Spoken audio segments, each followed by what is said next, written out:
todas as pessoas têm direito à liberdade de pensamento, consciência e religião. Que bom seria se isso fosse seguido, se isso fosse respeitado por todos, né? Ou pelo menos pela maioria. Em 1948, já se discutiam os direitos humanos básicos na Declaração Universal dos Direitos Humanos, que foram relembrados em 1995 na assinatura da Declaração de Paris, onde 185 estados participantes reafirmaram a fé nos direitos humanos fundamentais e ainda na dignidade e valor da pessoa humana. Por tudo isso, nós celebramos hoje o Dia Internacional da Tolerância. E para nos falar sobre esse assunto, nós temos o prazer de receber aqui o vice-presidente da Comissão de Direitos Humanos da Ordem dos Advogados do Brasil, Seção Goiás, OAB Goiás. Ele que também foi coordenador da Comissão de Mortos e Desaparecidos da Secretaria de Direitos Humanos da Presidência da República. Seja muito bem-vindo, doutor Gilles Gomes. Bem-vindo. Satisfação, irmão. Agradeço pelo convite. Obrigado. O tema é muito importante e acho que ele vai ficar mais gostoso e mais interessante com um bom café. Só aceita? Aceito, sim. Ah, claro. Sou um advogado que não toma café, bom sujeito não é. Muito obrigado, irmão. Porque tem algumas profissões, jornalista, professor e advogado... São movidos pelo café. Movidos pelo café. Aquele que não toma café, eu desconfio, viu? É muito... Só aceita açúcar, adoçante? O senhor vai... Café puro amargo mesmo. Tá certo. Olha, quando a gente fala de tolerância e de intolerância, isso é um assunto muito sensível para a vida das pessoas, assim, nessa era das redes sociais. Porque hoje, até mesmo nas redes sociais, a pessoa se sente à vontade para dizer o que pensa, mas às vezes não está pronta para o rebote, né? O outro também pensa diferente de mim, né? De fato. Bom, primeiro agradecer o convite e estender um abraço forte para toda essa audiência maravilhosa da TV Pai Eterno, que nos assiste em todo o Brasil.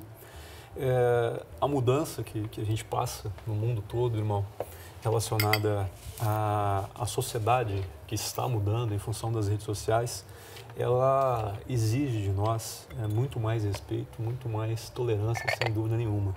Até porque as redes sociais, a forma de interação que a gente tem com as pessoas a partir das redes sociais, ela é diferente daquela que ocorre na esfera pública, né? Que é marcada por diálogos, por reflexões, por ouvir o contraditório do outro no tempo exato e na frente da pessoa. As redes sociais não.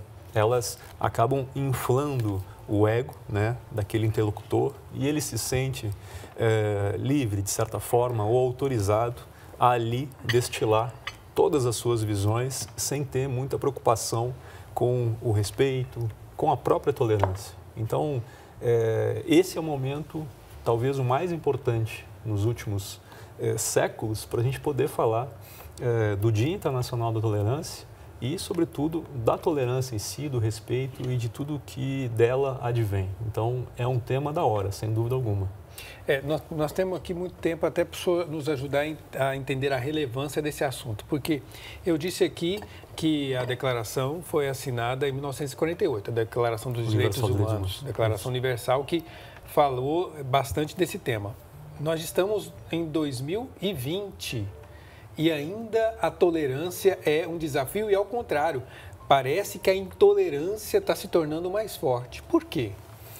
Bem, são vários os motivos, os fatores. A gente poderia aqui citar alguns a partir da própria história, ou pelo menos da compreensão da simbologia da palavra tolerância.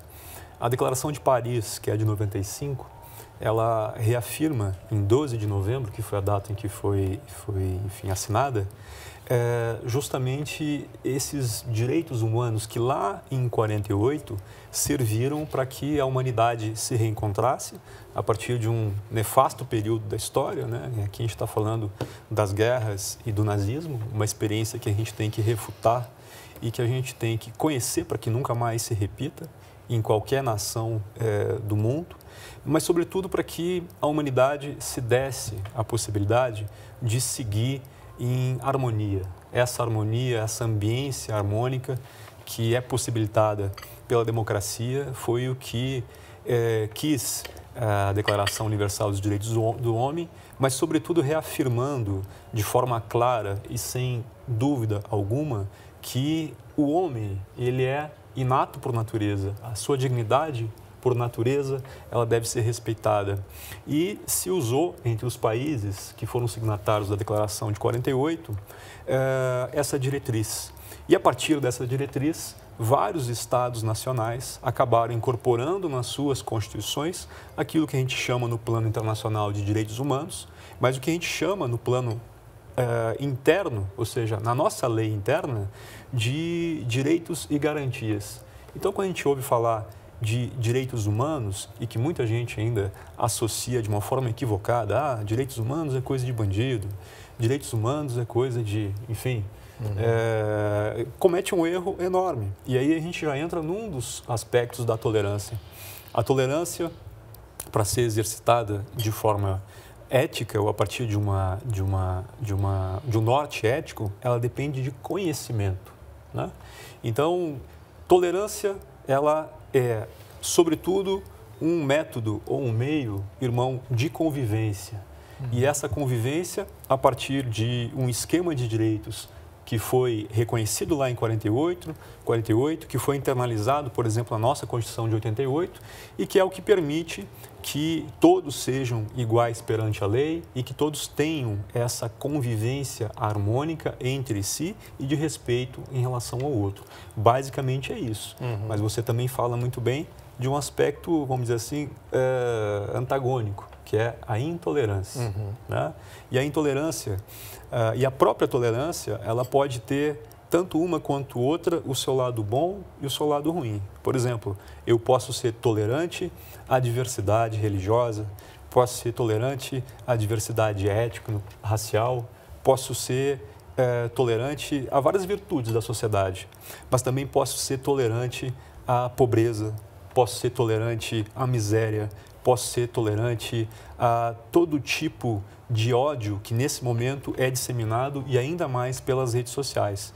Por isso que a tolerância sem alteridade, que é estar no lugar do outro e sentir a sua dor a partir do local em que ele se posiciona, a partir da roupa que ele veste, a partir do chão que ele pisa, pode significar uma tolerância vazia. Então, o nosso desafio é sair da tolerância e partir para um plano de amor, de respeito e de convivência sadia e pacífica. As pessoas podem talvez achar a conversa um pouco árida, mas nós estamos aqui tendo uma conversa sobre valores fundamentais da nossa fé cristã. Justamente. Porque a tolerância é algo que está completamente plasmado na nossa fé cristã, naquilo que Jesus Cristo anunciou, viveu, testemunhou. É interessante que nas páginas do Evangelho, a forma como a gente percebe que Jesus se comportava quando encontrava aquele ou aquela que pensava diferente dele. E trazendo para os dias de hoje, o Papa Francisco também dá esse testemunho, falando aqui do ponto de vista da religião, né? Da convivência com quem acredita de forma diferente. Valoriza aquilo que é comum, né? E não impõe aquilo que é diferente, né? E também a questão da alteridade, né? Que, como você disse, a capacidade de me colocar no lugar do outro. Esses valores estão muito ausentes da nossa sociedade hoje, apesar de ser uma sociedade de base cristã. Isso assim, olhando do ponto de vista das grandes relações das sociedades, da política, das instituições, tem uma outra razão? Pode haver inúmeras razões, né? A gente, se fosse a partir desse fenômeno que a gente verifica hoje, né? Que é essa disseminação constante do ódio, essa forma de refutar sem maior reflexão a ideia alheia, sem tentar compreendê-la, sem tentar entender de onde vem, a partir de que bases essa ideia ela é levantada. É um momento, mas não é do momento, mas não é uma situação própria desse momento. A história da humanidade, ela tem esses reveses, ela mostra para nós, o medievo talvez seja a principal passagem, né, que é muito assimilada na história pela época sombria das trevas, mas que ao mesmo tempo é o que propicia, vamos dizer assim, as iluminuras ou a abertura de um iluminismo já no finalzinho do século XVII, século XVIII, início do século XVIII. Então, me parece, irmão, que nós temos que visualizar esse momento como algo que tem uma função, né? Tem uma função, sobretudo, educativa, de aprendizado. O próprio Evangelho de Cristo mostra isso, né? Que tudo é aprendizado.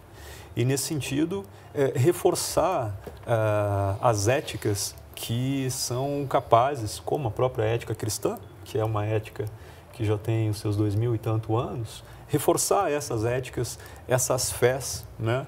Que permitem que a gente não perca, sobretudo, a esperança e o respeito na humanidade. Eu acho que esse é o grande desafio. É evidente que é possível que quem nos assista agora tenha uma vida difícil, que não esteja eventualmente conseguindo cumprir as suas obrigações, as suas dívidas, ver o seu filho num bairro que pode ser um bairro que não tem ainda toda a estrutura e aí fica inseguro em relação ao futuro. Mas esse é o momento de reanimarmos a nossa fé, de fazermos por onde e, sobretudo, também trazermos a experiência, e aí falando do Evangelho de Cristo, né? Na prática. Eu acho que todos nós, seja no campo jurídico ou no campo mesmo da prática, enquanto humanos, a gente tem condição de mudar esse cenário, como já fizemos em outros tantos momentos tão difíceis da vida humana, como foi, por exemplo, no momento em que vários estados no mundo se reuniram para definir o que hoje a gente chama de direitos humanos e que é, em essência, o que são, em essência, os direitos que possibilitam a nossa existência, a nossa coexistência, harmonia e garantia da nossa vida. Eu gosto dessa data, Dia Internacional da Tolerância, porque às vezes se fala assim, Dia da Intolerância ou Dia Internacional de Combate à Intolerância. Parece que o aspecto negativo. Fica o aspecto negativo. Aqui, nessa celebração do Dia Internacional da Tolerância, vem chamar a atenção daquela que deve ser a nossa postura, de ser tolerante. Até o versículo bíblico que foi escolhido e que nós rezamos a partir dele no início do programa, do texto de São Tiago, falava disso, da gente escutar mais, falar menos e evitar a ira. Hoje, quando as pessoas se colocam para elas chamam de diálogo, chamam de debate, mas na verdade não acontece diálogo, não acontece debate. As pessoas parecem que chegam com sua opinião formada, escutam a do outro, rebatem com os argumentos daqui e fica de lá. Isso não chega a lugar nenhum, né, doutor? É fato, é fato. Mas essa situação que a gente verifica, do meu ponto de vista, está também relacionada à nossa jovialidade como, e aqui falando do Brasil, né?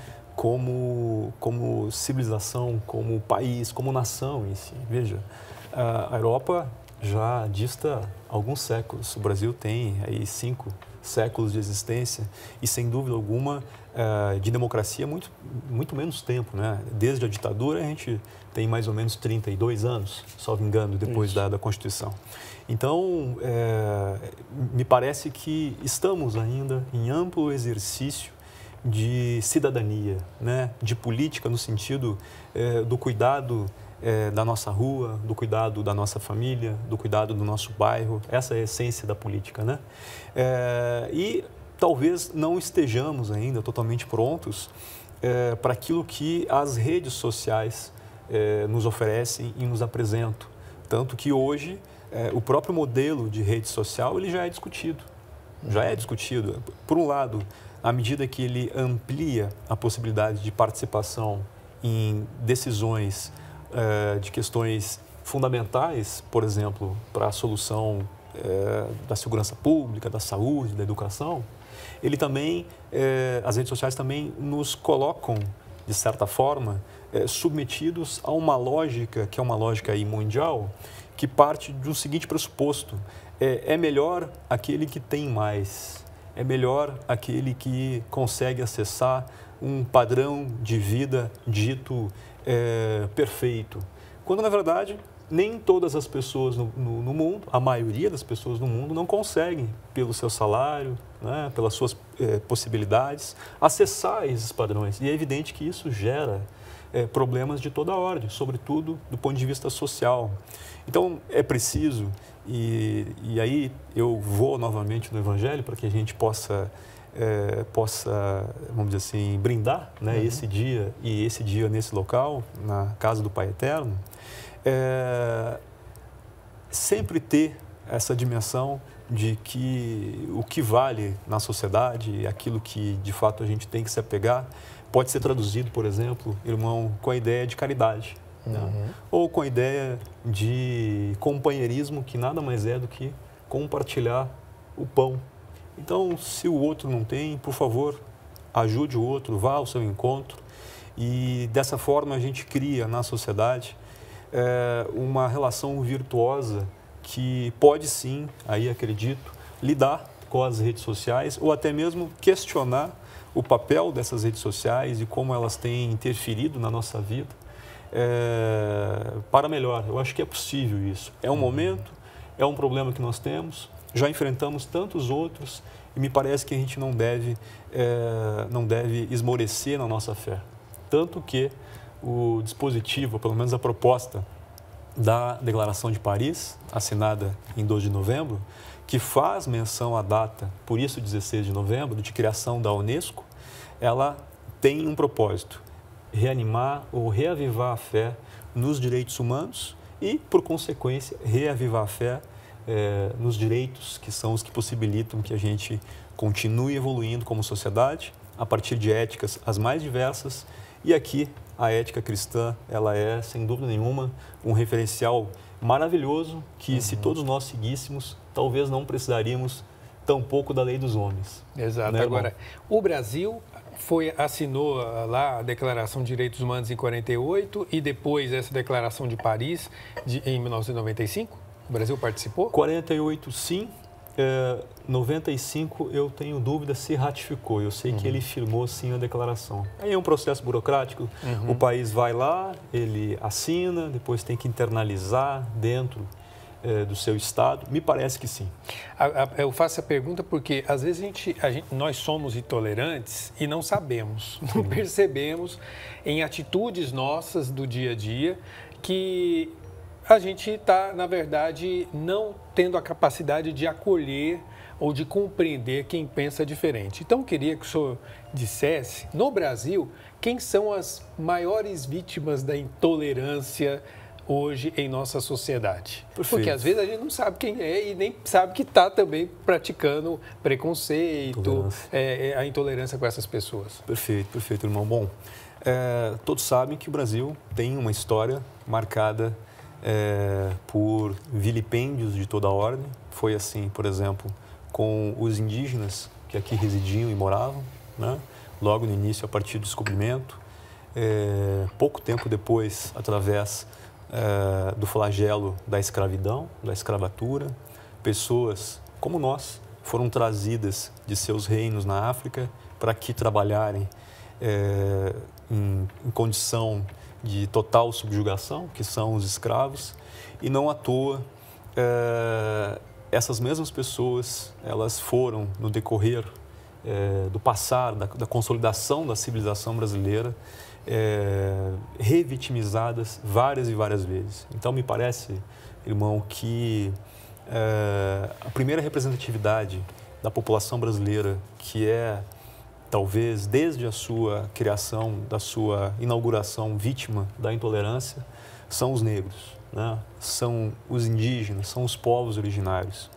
E são, de forma extremamente infeliz e equivocada, porque são subjugados eternamente a uma condição de coisa. E talvez esse seja um grande desafio da nação brasileira. De repente, até mesmo instituir uma comissão da verdade para resgatar essa história da população negra, da população que tanto sofreu e que hoje é a raiz, né, da nossa civilização. Também as minorias, e as minorias as mais diversas, né? E aqui me refiro aos homossexuais, né? E Papa Francisco recentemente, numa fala muito bonita, frisou a importância de nós reconhecermos no outro a imagem e semelhança, né, do Senhor. Eu acho que por isso que eu falo, se nós seguíssemos esses ali preceitos já tá o manual de vida. éticos, não precisava mais nada, não precisava nem de lei, enfim. E, sem dúvida nenhuma, a grande massa de pobres e trabalhadores que sofrem todos os dias as mais variadas e diversas chagas na nossa sociedade brasileira, pelo só fato de serem pobres, serem humildes. A gente também tem, e o próprio Evangelho assim fala, os presidiários, né, os chamados criminosos, né, que, a par de terem cometido um erro, esse erro não deve ser tratado como vingança, por mais que a gente insista nisso, né? E a gente pode também trazer aqui, hoje, no momento de hoje, as mulheres, né? E as mulheres que merecem todo o nosso respeito. Nós já chegamos ao disparate de um então deputado federal dizer para uma colega sua, deputada federal, que não a estupraria porque ela era feia. Veja, estamos em 2020 ouvindo esse tipo de coisa. Então, é como eu falo, a tolerância ela também pode ser negativa. Se naquele momento, esse deputado, quando disse isso, e que também falou, e aqui vale dizer, que no Brasil se deveria voltar à tortura, quando homenageou um torturador, se naquele momento aquele deputado tivesse saído preso, talvez do Congresso Nacional, talvez hoje nós não estaríamos vivendo nesse momento, né, caótico de ódio, em que estamos passando a tolerar a prática do ódio e a prática da contínua segregação dessas minorias. Dr. Gide está falando de uma coisa muito importante, gente, e talvez alguém, de forma intolerante, porque a intolerância também é isso, você tira do contexto maior e pega, ou seja, nós temos aqui essa mesa de café, eu vou implicar com essa xícara e vou fazer a análise dessa xícara. Não, vamos olhar no todo. Quando o senhor dá esses exemplos, ninguém pode levar isso como uma posição político-partidária. Não, nós estamos falando de valores universais. E que nessas atitudes individuais, mas que são acompanhadas e aplaudidas por muitas pessoas, podem destruir o todo. Isso. Como é o caso aí, por exemplo, dos valores do respeito à mulher. O senhor falou aí a questão dos encarcerados. A Igreja no Brasil tem uma pastoral carcerária que procura acompanhar esses homens, essas mulheres que estão nos cárceres e que são vítimas de um preconceito muito grande da sociedade, por conta dos direitos humanos que a gente fala que só tem para bandido, que só tem para eles, mas falta-nos a capacidade de nos colocar no lugar deles. Eu sempre penso que, por pior que seja aquele homem, aquela mulher, houve uma história que o levou para aquele lugar. Isso não quer dizer que ele vai ser inocentado dos seus crimes, mas a gente precisa entender que para ele ser refeito ou reintegrado à sociedade, precisamos atuar ali, naquela ferida, naquela chaga que o levou a cometer aquela falha ou a se desfazer enquanto ser humano. Mas eu estou dizendo isso porque direitos humanos são para todos, sim, né? Sem dúvida. Para todos os homens e mulheres, para todos os nascidos nesse país, independente do que fizeram na vida, né? Sem dúvida. Inclusive, o discurso da intolerância, ele tenta desconstruir o discurso dos direitos humanos, se valendo justamente dessa estratégia, na medida em que assimila, ou pelo menos tenta vincular o discurso dos direitos humanos a práticas criminosas, o que não confere com a realidade. Não é isso que se busca. Aproveitar aqui, vamos mandar um abraço para a irmã Petra, que é a coordenadora nacional da Pastoral Carcerária, minha amiga, pessoa que eu tenho a mais autoestima e que presta um trabalho maravilhoso em todo o país. Sobre a questão prisional, aí algumas coincidências, né, como a gente fala. 67% dos presos hoje no Brasil estão em condição provisória, ou seja, não tem ainda uma sentença contra si. E grande parte dos presos no Brasil, e aí em estudos que fizemos há pouco, eu arrisco dizer que são mais de 300 mil presos, eles entraram no sistema prisional pela prática de crimes contra o patrimônio e relacionados à lei de drogas. O que eu quero dizer com isso? Que são aquelas pessoas que convivem em espaços sem nenhuma estrutura do Estado e que veem na prática de um furto ou no tráfico de drogas uma saída para garantir a dignidade que o senhor, que quem nos assiste consegue de outras formas.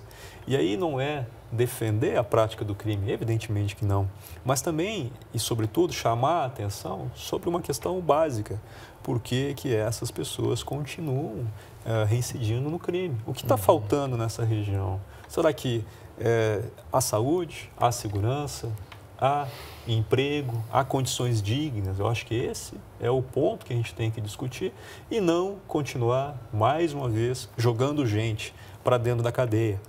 E aqui, irmão, já ouvi, nós temos um trabalho pela Comissão de Direitos Humanos, a gente faz inspeções em presídios em todo o estado de Goiás. Eu já ouvi centenas de vezes as mais variadas falas de pessoas aprisionadas, mas uma me chamou a atenção.